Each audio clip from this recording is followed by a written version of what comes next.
ፎር ግሎባል ትሬንድን ግሎባላይዜሽን ኤንድ ሪጂናሊዝም በሚል ቶፒክ ተመልሰን መጥተናል። ጥሩ ቆይታ ይኖረናል ማለት ነው። የመጀመሪያው የምናየው ዲፋይኒንግ ግሎባላይዜሽን ነው። ግሎባላይዜሽን ምንድን ነው የሚለውን ነገር ዲፋይን ማድረግ ነው ስራችን። ስትሬች ኦፍ ሶሻል ኤንድ ፖለቲካል አክቲቪቲስ አክሮስ ዘ ስቴት ፖለቲካል ፍሮንቲስ ነው። ስትሬች ሲያደርግ ሲለጠጥ አንድ ቦታ የነበረ ነገር ሁሉም ሰው ሲያካትት ያለ ነው። ኢንተንሲፊኬሽን ኦር ግሮዝ ኦፍ ግሮዊንግ ማግኒቲዩድ ኦፍ ኢንተርኮኔክትድነስ ሀገሮች ኢንተርኮኔክትድ ሲሆኑ ሀሳባቸውን አንድ ላይ ሼር ማድረግ ሲጀምሩ የሚመጣውን ነገር ምን እንለዋለን? ግሎባላይዜሽን። accelerating pace of global interactions and processes as evolution of worldwide system of transport and communication increasing. ስለዚህ ግሎባላይዜሽን ይበልጥ accelerated pace እንዲሆን ያደረጉት እንዲጨምር የሆነበት ምክንያት ምንድነው? አንደኛ ኢንተራክሽናችን ኢንዲፔንደንት የሆነ ላይ እየጠፋ ነው። አንዱ ከአንዱ ጋር ያለው ኢንተራክሽን በጣም ስለጨመረ፣ ሲቀጥል ደግሞ ትራንስፖርት ሲስተም መኖሩ አንዱ ከአንዱ ሀገር ወደ አንዱ ሀገር ሰው እንደፈለገው በፈለገው ጊዜ ብዙም ደቂቃዎችን ሳይወስድበት መሄድ ይችላል። ሲቀጥል ደግሞ ሶስተኛ ላይ ኮሚኒኬሽን የምንለው ምንድነው? ዊዝን የሰከንድስ ሆኗል። አሁን ደግሞ ዊዝን የሚኒት ዓለም ላይ ምን እንደተፈጠረ ማወቅ የምንችልበት ደረጃ ይደርሳል። ስለዚህ ይሄ ለግሎባላይዜሽን መስፋፋት አስተዋጽኦ አድርጓል ማለት ነው። ስለ ግሎባላይዜሽን ግን ዲቤቶች አሉ፣ ብዙ ሀሳቦች አሉ። የመጀመሪያዎቹ ሃይፐር ግሎባሊስት ይባላል። እነዚህ ምንድነው የሚሉት? ኔሽንስ ቢካም ኦብሶሌት ቱ ሬጉሌት ዜር ኢኮኖሚ ኤንድ ባውንደሪ። በቃ ኔሽኖች ኃላፊነት የላቸውም። የኔሽኖችን ስራ የኔሽኖችን ኃላፊነት የሚያስወግድ አይነት በቃ እነሱ ኃላፊነት እንደሌላቸው አድርጎ የሚያስብ አይነት ቲዮሪ ነው ሃይፐር ግሎባሊስት የምንላቸው። ስለዚህ ግሎባላይዜሽን ኢዝ ብሪንግ አባውት ናሽናላይዜሽን ቴሪቶሪያላይዜሽን ቴሪቶሪ የለም በቃ ልቅ የሆነ አይነት ነገር ማለት ነው። ምንም ስቴቶች ይሄ ከዚህ ከድንበር ያክለፍ ከድንበር ያልፋለው የሚል አይነት ነገር የለም ማለት ነው። and authority and legitimacy of the state thereby is undermined and becoming increasingly unable to control a transboundary movement in the flow of goods and services. ስለዚህ ምንም ነገር ስቴት ሊደሩ ምንም ነገር ማድረግ አይችልም ማለት የሚናው ዲፕረስ የተደረገ አንደርማይንድ የተደረገ ፓወር ነው ያለው። ስለዚህ ምን ይግባ ምን ይውጣ ወደ ሀገሪቱ የሚገባው የሚወጣው ነገር ኮንትሮል ማድረግ አይችልም ማለት ነው። and claim that economic globalization is generating a new pattern of loser as well as winner in international economy በቃ ፍሪ መሆን አለበት የሚለው ነው። further argue that globalization is imparting a new liberal idea ሀሳባቸው ምንድነው መሆን ያለበት? ሊበራል and implanting culture of modernization by replacing traditional culture ድሮ የነበረውን ካልቸር አስወግዶ አዲስ ካልቸር መተካትና ሊበራል የሆነ ነፃ የሆነ ምንም አይነት የገቨርንመንት ኢንፍሉዌንስ የሌለበትን ኢንቫይሮንመንት መፍጠር ነው ሀሳባቸው ማለት ነው። ሃይፐር ግሎባሊስት የምንላቸው ሌላኛው ስኬፕቲክስ አሉ። እነዚህ ደግሞ ምንድነው የሚያደርጉት? ሪጀክት the view of super globalist ወይም ሃይፐር ግሎባሊስት ቅድመኛት አስሚዝ በቃ እንደው ተረት አፈ ታሪክ ነገር ነው እንጂ እንደዛ አይነት ነገር ሊሆን አይችልም ብለው የሚያስቡ ነገሮች ናቸው። ግሩፕ ኦፍ ፒፕል ወይም ቲዮሪ ነው። The force of globalization very much dependent on regulatory power of state. ቅድም ብለናል የስቴቱ ጠፍቷል to ensure the continuation of economic liberalism. economic liberalism ለማስጠበቅ ምን ያስፈልጋል ነው የሚለው? ሬጉላቶሪ የሆነ ፓወር ሴንትራል የሆነ ፓወር ወይም ስቴት ያስፈልጋል ብሎ ያስባሉ። ስቴትስ አር ሴንትራል ብሎ ያስባሉ። ስቴቶች ምንድን ናቸው? ሴንትራል አክተር ኤንድ ኤጀንትስ ግሎባላይዜሽን play a central role in shaping and regulating economic activities. በቃ እዚህ ጋር ደግሞ ስቴቶች ሚና አላቸው ማለት ነው። there is no free flow of goods and resources, technology and finance at a global level. Instead we have regional based የሆነ ግሎባላይዜሽን ነው። ስቴቱ ሲፈቅድ ይወጣል ይገባል እንጂ ፍሪ ፍሎ ዝም ብሎ የሚገባ የሚወጣ ነገር የለም።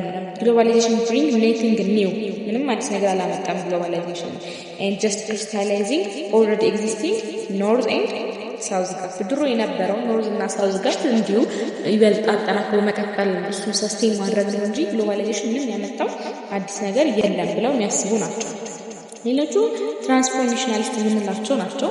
እነዚህ ምንድነው የሚሉት? ግሎባላይዜሽን ኢዝ ሪኮንስቲቲዩቲንግ or re-engineering the power, function and authority of state. እነዚህ ደግሞ የስቴትን ፓወር ሪኮንስቲት ማድረግ ሪ-ኢንጂነርድ ማድረግ በቃ እንደ አዲስ በአዲስ መልኩ መቅረጽ ነው ግሎባላይዜሽን ብሎ ያስባል። even though states has ultimate legal power እነዚህም ultimate legal power እንዳላቸው ያምናሉ to control the events inside the boundary, it can't command sole control over the transboundary issue actor and resource ምንድነው even though boundary ላይ በባውንደሪ ላይ የሚፈጠረው ነገር ስቴቱ ultimate legal power ቢኖረው ግን in transboundary የሆነ ኢሹ ላይ ብቻውን ግን አክት ማድረግ አይችልም ማለት ሶል የሆነ አክተር አይደለም ብቻ ስቴት even if ግን ባውንደሪ ላይ ምን አለው አልቲሜት የሆነ ፓወር ቢኖረው። ስለዚህ አንደር ግሎባላይዜሽን ምን ይጨምራል ማለት there is non state የሆኑ አክተሮች አሉ like multinational corporations, transnational social movements, international regulatory agencies የራሳቸው የሆነ ድርሻ አላቸው። ግን within the boundary ማን አለ ብሏል ስቴት አለ። ስለዚህ የተወሰነ የሴፕቲኮችን ሐሳብ የስኬፕቲኮችን ሐሳብ ይቀበላል ማለት ነው። ስቴት ሴንትራል ሮል አለው በሚለው ረገድ ግሎባላይዜሽን ኤንድ ኢትስ ኢምፓክት ኦን አፍሪካ ላይ ነው። አፍሪካ ላይ ምን አይነት ተጽዕኖ አለው የሚለውን እናያለን። ላይክ ብዙ አይነት ኢምፓክቶች አሉት። ላይክ ፖለቲካል ኢምፓክት አለ፣ ኢኮኖሚክ ኢምፓክት አለ፣ ካልቸራል ኢምፓክት አለ። ፖለቲካሊ ስናይ ለምሳሌ ኢሮዥን ኦፍ ሶቨሬኒቲ and special economic and financial matter like sovereignty ነፃነታቸውን ይነፍጋል። like IMF, World Bank, World Trade Organization አንድ ነገር ብድርን ለመስጠት የሆነ ነገር ለማድረግ የሆነ ድጋፍ ለመስጠት ብለው ሌላ ነገር ሀገሮች እንዲያፈጽሙ ያስገድዷቸዋል። ስለዚህ ኢንዳይሬክትሊ ሶቨreignty-ያቸውን ሪፖርት እያደረጉት ነው ማለት ነው። Africa. Greater respect for human rights and contribute to development of African press and better than the principal domestic governance and transparency seem to be applied selective and subjective. ያ ሀገር በራሱ ማድረግ ያለበት እንጂ ሁሉንም ነገር ከላይ እየመጣ ከነዚህ ከወርልድ ኦርጋናይዜሽን ከምንላቸው ጋር ከዛ ደግሞ መምጣት ያለበት። ስለዚህ ኢቭን ኢፍ ሂውማን ራይትን ለማስጠበቅ ያለው ሐሳብ ያለው ትጋት አሪፍ ቢሆንም ግን ደግሞ ለሀገሮቹ ሶቨሬኒቲያቸውን መስጠት ያስፈልጋል ማለት ነው። ኢሮድ እያደረገው ነው ያለው። ኢኮኖሚካሊ ደግሞ ኢኮኖሚክ ማርጂናላይዜሽን አለ። የአፍሪካን ኢኮኖሚክ ማርጂናላይዝ ማድረግና ምንም መፍጠር ዲፔንደንስ መፍጠር በቃ ፊው ፕራይመሪ የሆኑ ጉዶች ላይ በቃ ኢትዮጵያ ቡና ትልካለች፣ አበባ ትልካለች፣ የሆነ በቃ ፕራይመሪ የሆኑ ጉዶች ላይ እነሱ ከዛ ደግሞ ምን ያደርጉናል? እነሱ ማኒፋክቸር ያደረጓቸውን ጉዶች ደግሞ እንድንገዛ ላይክ አለ እኛ እነሱ ላይ ጥገኛ ነን። ምክንያቱም እኛ ላይክ ሮ ማቴሪያል እንሰጣቸዋለን። ነዳጅ ውስጥ ማነው ሮ የሆኑ ማቴሪያሎች አንድ ነገር ለመስራት ሮ የሆኑ ነገሮችን ይወስዳሉ። ለምሳሌ ቆዳና ሌጦ አለ። ቆዳ አሁን ኢትዮጵያ በቀንድ አንደኛ ናት። ብዙ የቆዳ ምርት ይላካል አይደል? ግን ከዛ የምንገዛው የእነሱን ምርት በኋላ ማለት ነው ዞሮ ማኒፋክቸር ያደረጉትን ምርት መልሰን እንገዛለን። ስለዚህ ይሄንን ያባብሳል፣ ኢኮኖሚክ ኢኒኳሊቲውን ያባብሳል ማለት ነው። ሌላኛው ካልቸራል ነው። ካልቸራሊ የኛን ካልቸር ለኢትዮጵያ ማየት ይቻላል። ያለንን ካልቸር ባህላችንን ትተን የእነሱን ካልቸር ዌስተርን የሆነ ካልቸር ነው እየኖርን ያለው። ስለዚህ ካልቸራል ኢምፓክት የራሳችንን ካልቸር እንድናጣ እያደረገን ነው ማለት ነው። ኢትዮጵያ ደግሞ ግሎባላይዜሽን ላይ እንዴት ናት የሚለውን ነገር ያው አንድ ላይ ገንዘብ አይተነዋል። ሲቀጥል ፕሮስ ኤንድ ኮንስ ኦፍ ግሎባላይዜሽን ግልጽ ነው ለእናንተ። እነዚህ ሰርቲፊኬቶች ዘለናቸዋል። ለኛው ዲፋይኒንግ ሪጂናሊዝም ኤንድ ሪጂናል ኢንተግሬሽን። ሪጂናሊዝም እና ሪጂናል ኢንተግሬሽን ምንድነው? ሪጅን ምንድነው መጀመሪያው ነው ማለት ነው። a limited number of states like together linked together geographically relationship. ስለዚህ ሪጅን የምንለው can be defined as a limited number of states linked together by geographical relationship by the degree of mutual interdependence. ምንድነው? እርስ በርሳቸው ሊደጋገፉ የሚችሉ ተመሳሳይ ጂኦግራፊካል ኤሪያ ላይ ያሉ ሰዎች የሚፈጥሩት ሪሌሽንሺፕ ወይም እዛ አካባቢ ያለው ሁኔታ ምን ይላል? ሪጅን ይላል። ምን ያለው ሙቹዋል ኢንተርዲፔንደንስ ያለው ማለት ነው። ስለዚህ ሪጂናሊዝም normally present the situated corporations which is either formal or ኢንፎርማል ሊሆን ይችላል among the governments, non-governmental organizations or private sectors ሊሆን ይችላል in 3 or more countries of mutual gain ሶስትና ከዛ በላይ የሆኑ ነገሮች ለሙቹዋል ጌናቸው ብለው የሚመሰረቱት ያላቸው ፊሊንግ ኮኦፕሬሽናቸው ምን ይባላል ሪጂናሊዝም ይባላል ማለት ነው።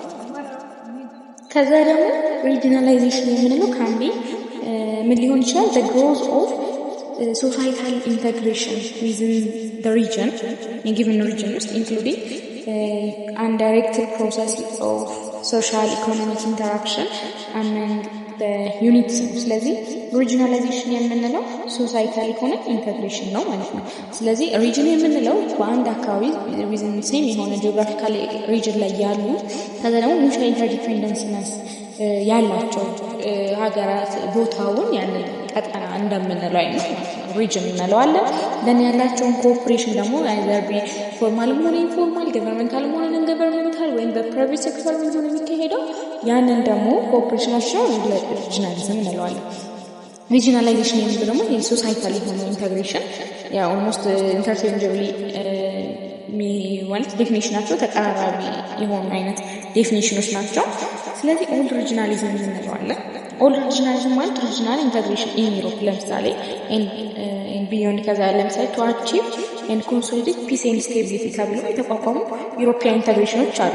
ኤስሪስ ኦፍ ኢኒሺዬቲቭስ አሉ ዌር ላውንችድ ላይክ ለምሳሌ ዩሮፒያን ኮል ኤንድ ስቴት ስቲል ኮሚኒቲ ተብሎ የተቋቋመ አለ። ዩሮፒያን ኢኮኖሚክ ኮሚኒቲ ተብሎ የተቋቋመ። ስለዚህ ማለት ፐርፐዙ ሊለያይ ይችላል ማለት ያላቸው ኢንተግሬሽን አላማው ሊለያይ ይችላል፣ ግን ፎር ኮመን ጌን ፎር ሙቹዋል ጌን የሚደረግ ነገር ነው ሪጂናሊዝም የምንለው። ላቲን አሜሪካ ነበር ለምሳሌ ላቲን አሜሪካን ፍሪ ትሬድ አሶሲዬሽን የሚባል ነበረ። ስለዚህ ይሄ ቀጠና የሆነ ሶል የሆነ ሄጅሞኒ የሆነ ፓወር ይኖራል። ከዛ እዛ ውስጥ አስተዳዳሪ ያለው ከዛ ደግሞ እዛ ውስጥ አባላት አሉ። አባላቶቹ ፎር ኮመን ሙቹዋል ለሆነ ጌን የሚሰሩ ናቸው ማለት ነው። ለምሳሌ አፍሪካን ስናይ ደግሞ ለምሳሌ ሜጀር አይዲዮሎጂካል ኢንፍሉዌንስ ኦን ዘ ሪጂናል ኮኦፕሬሽን ኤንድ ኢንተግሬሽን አለ። ለምሳሌ ኦኤዩ ነበረ መጀመሪያ ላይ። ስለዚህ ኦኤዩ ነበረ፣ ከዛ ሌተር ወደ ኤዩ ተቀይሯል። ስለዚህ የሆነ አሁንም ቢሆን ይሄ ዓላማው ምንድነው ኮመን የሆነ ሙቹዋል የሆነ ቤኔፊትን ለማስገኘት ነው ማለት ነው። ሜጀር ፐርፖዝ ኦፍ ትራንዚሽን ዋዝ to resist ኮሎኒያል ኤንድ ፖስት ኮሎኒያል ኢንፍሉዌንስ። ይሄንን ዓላማው ኦኤዩ የተቋቋመበት ዓላማ ምንድነው?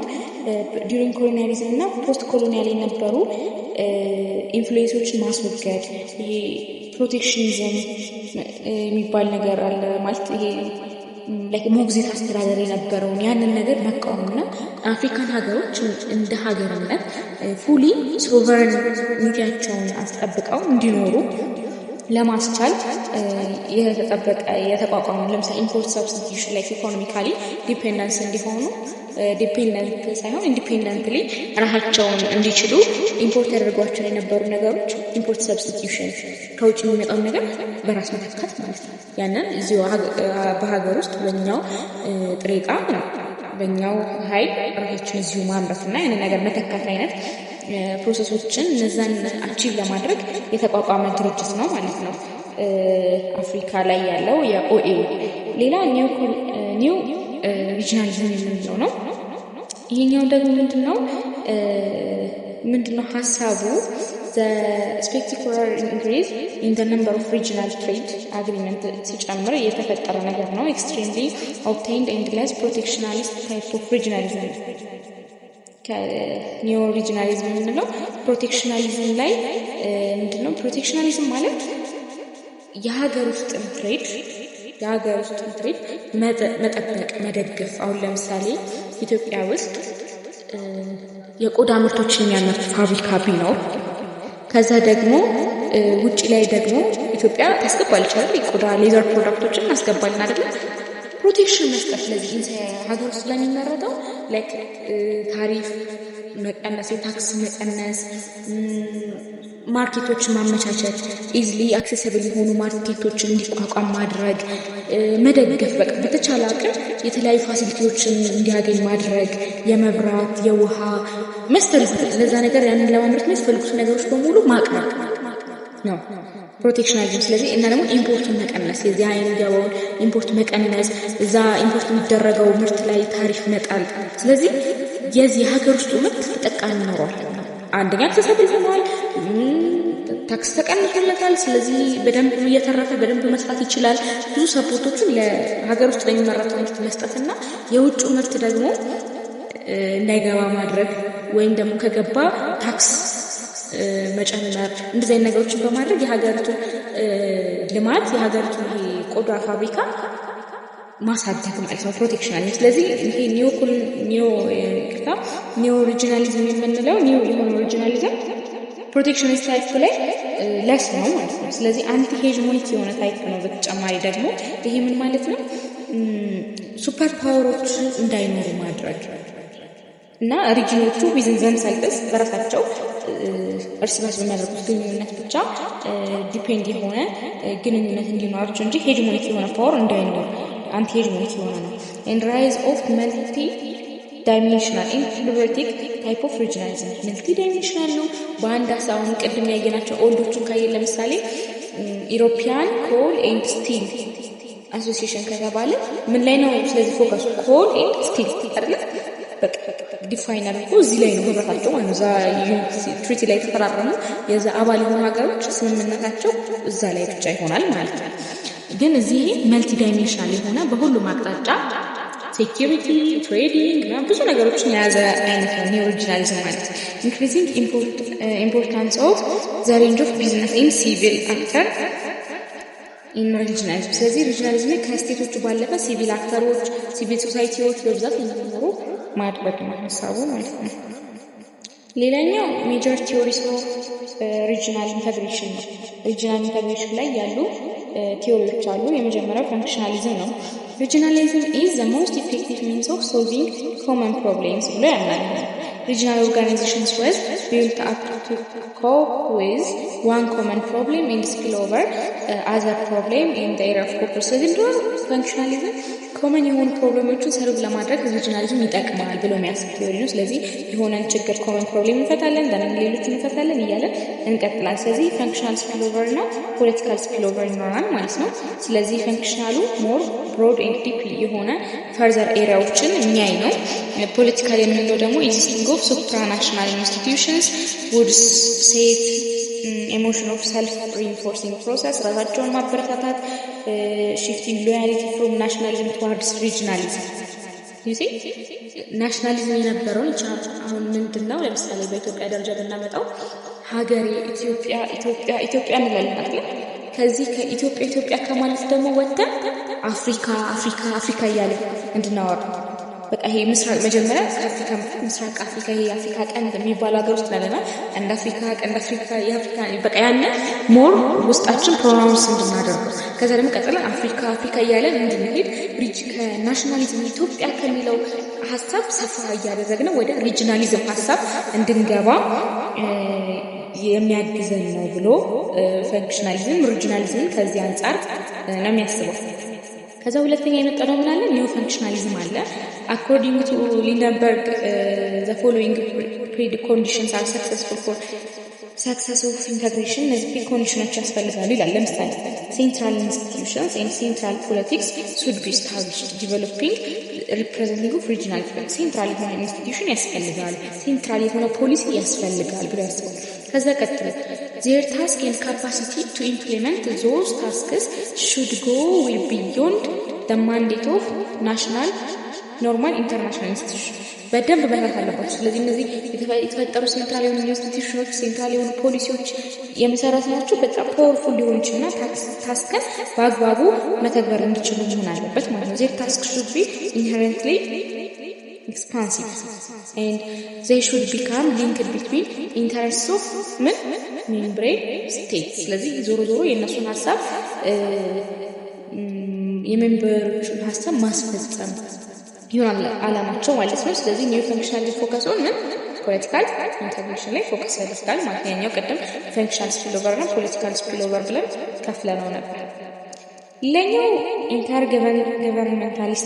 ገቨርንመንታሊዝም ነው። ይሄ ማለት ዚስ ራሽናሊስት ፍሬምወርክ ዲስክሪስ ፖለቲካል ኢንተግሬሽን ኢንቱ 3 ፓርት የከፈለ ነው። የመጀመሪያው ናሽናል የሆነ ፕሪፈረንስ ፎርሜሽን አለ። ባርጌኒንግ ኢንስቲቱሽናል ቾይስ አለ። ስለዚህ ምርጫችን በዚህ መልኩ ቀስ በቀስ እያደገ ይሄዳል ማለት ነው። ሌላኛው ዘ ሪሌሽን ቢትዊን ሪጂናላይዜሽን ኤንድ ግሎባላይዜሽን ነው። ሪሌሽናቸው ምን አይነት? ለምሳሌ ሪጂናላይዜሽን ኮምፖነንት ኦፍ ግሎባላይዜሽን ሊሆን ይችላል። ለምሳሌ አፍሪካን ዩኒየን አለ ደን ሲያድ ወርልድ ኦርጋናይዜሽን ይሆናል ማለት ነው። አጠቃላይ የዓለም አቀፍ የህብረት ድርጅት ይሆናል ማለት ነው። ስለዚህ ሳብሴት ሊሆን ይችላል። ሪጂናሊዝም ወደ ግሎባላይዜሽን ያመራል ማለት ነው። ሌላኛው ደግሞ ሪጂናላይዜሽን ምን ሊያደርግ ይችላል? ቻሌንጅ ሊያደርግ ይችላል ግሎባላይዜሽን ዳይቨርጀንት ትሬንድ የምንለው ማለት ነው። ይሄ ምንድነው? አንዳንድ ሀገሮች ሪጂናሊዝም ላይ ዲፔንድ የሆኑና ግሎባላይዜሽን ይቃወሙ። ለምሳሌ አፍሪካ ላይ አፍሪካን ዩኒየን አለ። ስለዚህ ግሎባሊ ላሉ ሪጂናሊዝም ይሁን ግሎባላይዝድ ለሆኑ ነገሮች ኖ የማለት ሀሳብ ይመጣል። እና ይሄ አይሆንም ነው። ለምን? በቃ እኛ አፍሪካውያን ስለዚህ በአፍሪካ ብቻ እንደዚህ ማድረግ አለብን ብለው አፍሪካን መገንጠል እንደማለት ነው። ከዓለም አቀፍ ካለው ነገር ከዓለም አቀፉ ይልቅ ሞር ለሪጂናሊዝሙ ትኩረት መስጠት እንደማለት ነው። ሌላኛው ደግሞ ሪጂናላይዜሽን እና ግሎባላይዜሽን እንዲያደርግ ይችላሉ። ፓራራሊ ሊሄዱ ይችላሉ አብረው። ይህንንም ያንንም የሚያስኬድ አንድ ላይ ሁለቱም ሊሄድ ይችላል ማለት ነው። ስለዚህ ስለ